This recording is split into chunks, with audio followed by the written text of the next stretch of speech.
porque com mais de 85% dos votos nas urnas, Bukele comemora a reeleição junto com seus apoiadores. Pode jogar subpauta na sequência já? E um país que não resolve seu problema de criminalidade é parceiro de criminosos, diz Bukele. Vou começar agora com o Bruno Alemandi, tá? Bruno Alemandi com a palavra. É fato notório, né? Suco de verdade o que o Bukele falou. É um país, né? Ele precisa ser governado por pessoas boas e pessoas que entendam o básico do básico. Né? O Estado ele foi criado para punir malfeitores. Né? Isso é um fato que qualquer governo no mundo que tenha sucesso, tenha êxito no seu desempenho, ele pune malfeitores. Isso é notório, né? Não há o que falar sobre isso. Né? Mas a gente tem que parar um pouquinho, gente. Aqui é um fato muito importante. A direita brasileira tem que parar um pouquinho com oba-oba com o Bukele, gente, por favor. Acredito que o Eduardo e a Lili também vão entrar numa linha de sintonia em relação ao que eu vou falar, porque quando a gente fala, por exemplo, em Bukele, a gente tem que lembrar que hoje, vejam vocês, hoje, toda a infraestrutura de El Salvador está na mão do Partido Comunista Chinês, pessoal. É lógico que para você angariar popularidade, o primeiro ponto qual é? É você trabalhar a questão da segurança pública. O Bolsonaro foi eleito no Brasil por conta disso. Foi eleito porque prometeu uma mudança na gestão de segurança pública.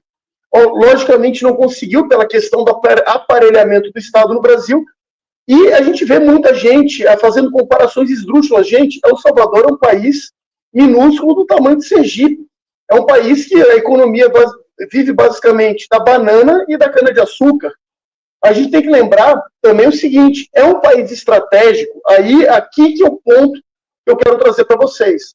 É um país estratégico que a China tem dificuldade de acesso logístico ao Caribe e também, né, aos países da América do Sul. Existe um plano chinês hoje de construção de um canal passando pelo lago Cotibolca, que fica na Nicarágua. Essa ligação vai precisar de El Salvador, porque El Salvador vai se transformar no entreposto.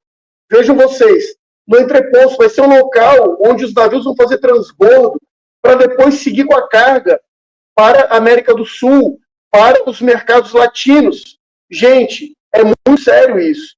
Então, a direita tem que entender uma coisa. É lógico, né, que em qualquer circunstância nós votaríamos também no Bukele, que ele está resolvendo um problema que também é nosso, que é a questão da segurança pública. A partir do momento que você não tem condição de sair na rua na sua cidade, a segurança pública passa a ser um problema seu também. Mas, gente, temos que ter muita cautela, lembrar de Edmund Burke, que a prudência é um valor intrínseco ao conservadorismo. E observar como é que vai ser esse segundo modelo de gestão. Quem disse que o Bukele, por exemplo, não pode ser um social-democrata fazendo uma boa gestão, boa primeira gestão, para depois colocar os planos em prática? Exatamente como fez o João Dória quando era prefeito de São Paulo. O João Trabalhador, depois ele se mostrou exatamente quem era. Então, o que eu tenho para falar para a nossa audiência é exatamente isso. Muita cautela e muito cuidado quando a gente for falar sobre Nayib Bukele. Porque interesses globalistas, interesses do Partido Comunista Chinês podem estar escondidos por trás dele. Obrigado, Bruno. Eduardo, vou passar a palavra para você agora. Tá? Então, tá bom, obrigado, meu amigo. A Lili vai falar muita coisa que vai na linha, né, do que a gente estava vendo aqui, então eu vou trazer isso um pouquinho para o lado, porque, primeiro, eu concordo com 100% do que o Bruno expôs, concordo com o que eu já sei que a Lili vai falar, porque a gente já conversou sobre isso nos bastidores aqui. Então, vou falar sobre um pedacinho desse aspecto. Então, só para formalizar minha concordância, tá? A gente não pode se emocionar com quem está fazendo a coisa certa, tá? A coisa certa deve ser defendida e a gente deve aplaudir quem está fazendo a coisa certa. Ótimo, sem dúvida alguma. Beleza. Não vou discordar disso. Agora, o que a gente extrai de mais importante disso, né? Não é a criação de um novo mito, mas é a noção claríssima do que deve ser feito e como deve ser feito para que a gente consiga resolver problemas específicos do Brasil. No caso de El Salvador, como o Bruno bem disse, né, El Salvador é um paísinho minúsculo, né, cara, o tamanho do Sergipe. É tudo mais simples de resolver do que num país continental que nem o Brasil, né? Mas eles tinham um problema de crime, cara, muito maior do que o problema de crime proporcionalmente do Brasil.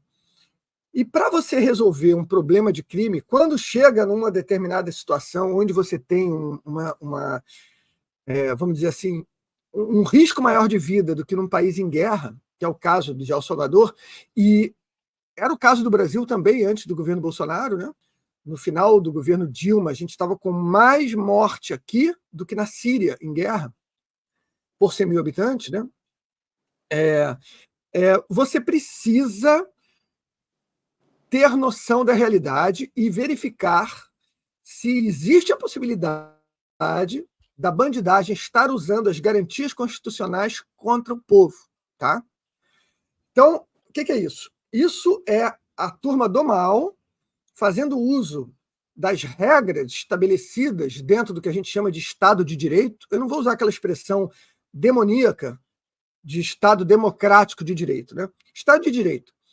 O reino da lei. A gente estabelece um pacote de salvaguardas, né, para que nós possamos viver em paz, para que o Estado tenha a sua ação limitada e para que a gente tenha o domínio da lei.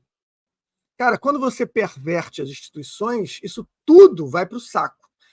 Então, se você tem agentes institucionais fazendo uso casuístico das regras do jogo, você tem um time jogando dentro das 4 linhas, para usar um exemplo que a gente está bem habituado, né? E um outro time jogando fora das 4 linhas. E aí, meu amigo, não há possibilidade de vitória, né? E a recusa a enxergar essa realidade é um erro que a gente vem cometendo, eu digo, principais lideranças, até de direita do Brasil, né? Vem cometendo, insistindo teimosamente, né, num caminho que já mostrou que não funciona, como, por exemplo, pressões ao estábulo nacional e a solução pelas vias institucionais. O Brasil não vai sair desse problema milagrosamente através da vontade de ninguém, né, da vontade de um elemento que está conectado ao sistema, às vezes que é um dos principais beneficiários do pacote de maracutaias que está acontecendo exatamente hoje, enquanto o povo vive sob um regime 100% ditatorial, 100% instalado, que pode só variar o grau de calor que ele aplica sobre o povo. Mas o regime já está instalado. E é por isso que eu sou tão duro com o estábulo nacional. Porque não importa se aquilo ali é a representação do povo, esses caras já deveriam estar fazendo loucuras, uma vez que nós estamos no regime ditatorial. Se eles não estão fazendo loucuras, é porque eles não têm a capacidade intelectual de enxergar a realidade. Ou eles não têm a capacidade moral de se contrapor a essa força tremenda, que é esse sistema maléfico da oligarquia brasileira. De qualquer jeito, eles merecem o puxão de orelha, a pancada que eu dou toda vez que eu tenho a oportunidade. Então, o Bukele mostrou com tranquilidade que você atropela, em nome do bem, as regras do jogo, faz o que tem que ser feito, do mesmo jeito que acontece em guerra, gente. Quando os aliados desembarcaram na Normandia, eles estavam em modo de guerra. Eles não estavam ali verificando se a lei de ocupação de praias da Normandia estava adequada, muito menos se as leis da ocupação nazista na França permitiam que eles desembarcassem. Guerra funciona de maneira diferente. E adivinha o que acontece na guerra? Inocentes podem morrer. Acontece, inocentes podem ser presos, pode haver erro. Na verdade, é garantido que vai haver erro. Mas não tem jeito. Bote a culpa em quem permitiu, por fraqueza anterior, que o crime se instalasse numa nação. Para tirar é sempre doloroso. E depois o próximo passo tem que ser, evidentemente, né, a volta ao domínio da justiça. Observem com atenção, eu não usei a palavra democracia. Obrigado, Eduardo. Você mencionou, Eduardo, o termo atropelou as regras, né? Porque, só para até uma dúvida pessoal minha, o Bukele chegou a alterar a coisa, o que fosse necessário para que ele conseguisse implementar a justiça em El Salvador? Na verdade, não, né? Porque quando você decreta o estado de sítio, por exemplo, né, está nas regras do jogo. Mas eu digo o seguinte: atropelar as regras da normalidade institucional, digamos. Né? O estado de sítio é um estado de exceção. Nesse sentido, né? Ele, até onde eu sei, ele não fez nada vamos dizer, que não estivesse previsto na estrutura jurídica do país, né? Um tipo de golpe, né? Entre aspas, vamos dizer assim. A Lili retornou, né? Você pode prosseguir com o teu raciocínio, teu comentário, Lili. Bom, eu parei falando sobre o Estado de Direito, né? Eu não sei até se isso talvez tenha motivado o professor Eduardo a dar toda essa explicação sobre as exceções aos casos, né? O que leva talvez um governante a declarar o estado de exceção e por um tempo pausar o Estado de Direito de uma nação. Não sei se talvez isso tenha sido um motivador aí para o professor Eduardo, mas eu acho que ele explicou muito bem. Porém, entretanto, todavia, né, alguns estados, alguns governantes declaram o estado de exceção e destroem o Estado de Direito por vezes conseguintes, over and over, com a desculpa da criminalidade. A própria Rússia fez isso. Na verdade, a Rússia a Rússia é todo um outro caso. Mas outros países já declararam estado de guerra, né, para colocar uma lei marcial. E isso é uma questão do direito que eu nem quero aqui debater. Eu acho que o professor explicou muito bem. Então, por isso que eu falei bem no começo da minha fala que ele era um enigma. Por quê? Porque através, com a argumentação, a justificativa da criminalidade, de levantar a segurança pública, né, e trazer novamente poder e prestígio à polícia, à instituição, né, às instituições de segurança pública no país, ele vem aí renovando um estado de exceção. E eu fui procurar saber, e as coisas no El Salvador já eram assim antes dele. Por quê? Exatamente porque a criminalidade era muito alta para um país tão pequeno, né? Um país dominado por gangues. Então, os outros presidentes ficavam meio de mãos atadas. E agora, o Bukele, qual que foi a diferença, então, do governo dele, né? A diferença foi que ele construiu esse presídio massivo, gigantesco, e começou realmente a prender essas gangues, esses membros de gangues. E claro que, com isso, pessoas inocentes foram presas também. E agora, né, eles tentam aí consertar isso. Isso foi como se fosse um ônus, né? Foi casualties, né? Pessoas que acabaram enfiadas naquele bololô ali, que não tinham culpa, mas estão esperando aí julgamento. E eu nem queria focar tanto nessa questão. Eu só queria dizer que nós, como o Bruno Alemante colocou, nós devemos ter cautela. Por quê? Porque se formos observar as relações exteriores do Bukele, e o Bruno também explicou muito bem a importância geográfica ali desse país tão pequeno, né? Mas é um país que está na América Central, ou seja, perto dos Estados Unidos e do México, conectando com a América Latina e de frente para o Pacífico, ou seja, a China conseguiu ver vantagem em investir dinheiro no El Salvador, e nada que a China faz é puramente para o bem, para trazer, né, para ajudar um país em necessidade, um país que está saindo da criminalidade, que está tentando se levantar. A China tem intenções sombrias aí e militares por trás de todos os acordos comerciais que eles fazem. E eles já têm muitos acordos comerciais com El Salvador. E agora os planos da China são de construir um porto no El Salvador, né? Fora as outras coisas, o Bruno falou desse projeto deles na Nicarágua. Bom, eles também têm um projeto no Panamá, que também é ali do lado, e eles estão construindo uma ponte gigantesca que liga a última cidade antes da Darien Gap, que é uma floresta, uma jungle, bem no Panamá. E essa jungle, essa floresta, ela tá na interseção entre a Colômbia e o Panamá, ou seja, gap significa lacuna em português. Então, essa floresta, ela representa uma lacuna entre a América Central e a América do Norte e a América do Sul, porque é muito difícil transpor nessa floresta. É muito difícil mesmo, é uma floresta assim, densa, escorregadia, cheia de mosquitos, né? Eu tenho alguns amigos jornalistas que já tentaram cruzar com os comboios de imigrantes ilegais indo para os Estados Unidos e pegaram malária e dengue 3 vezes, quase morreram. Então, e as pessoas morrem lá, tentando cruzar. Pois bem, eu já falei, acho que até aqui também, né? Falei isso semana passada, que tem comboios de chineses em idade militar cruzando aquele pedaço ali.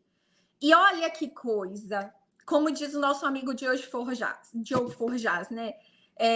Para surpresa de 0 pessoas, quem diria? A China está construindo uma ponte massiva naquela região ali. E a China está construindo uma ponte na Nicarágua. E agora a China está construindo um porto no El Salvador. Então, vocês estão vendo um padrão aqui? Sem contar que o El Salvador formalmente tem relacionamento intenso com a Turquia e com o Catar. O Catar, gente, ele é como se fosse a Suíça, a zona neutra para o poder do Islã, para o bloco muçulmano no mundo. Ou seja, o Catar é ali uma zona de paz entre os líderes do bloco islã que brigam entre si. Os líderes do Hamas vivem no Catar. O Catar lava dinheiro de grupos terroristas. E o El Salvador tem um relacionamento muito próximo com o Catar. E, especulando informalmente, alguns dizem que o Catar tem um relacionamento muito próximo do Irã. Então, a nossa subpauta, né? O Bukele critica o Lula por não combater a criminalidade, mas eu não vejo, eu até procurei o Bukele criticando o Ortega, um ditador que mora ali do lado dele, e não tem. Não tem o Bukele criticando o ditador do Irã, não tem o Bukele criticando o Xi Jinping e falando sobre as várias liberdades destruídas na China. Então é por isso que eu digo que ele é um enigma, porque perfeito, ele diminuiu muito a violência e a criminalidade no El Salvador, mas nós queremos ver daqui para frente o que vai ser feito na economia e nas liberdades do El Salvador. Eu não estou aqui para criticar, para ser pessimista nem negativa, mas com o Bukele eu tenho os meus pés no chão. Eu pularia de cabeça muito mais numa análise para falar do Milei. O Milei é mais transparente, o Milei deixa mais claro o que ele apoia e o que ele não apoia. Mas o Bukele ainda é um enigma, então acho que a gente tem que ir aos poucos ali.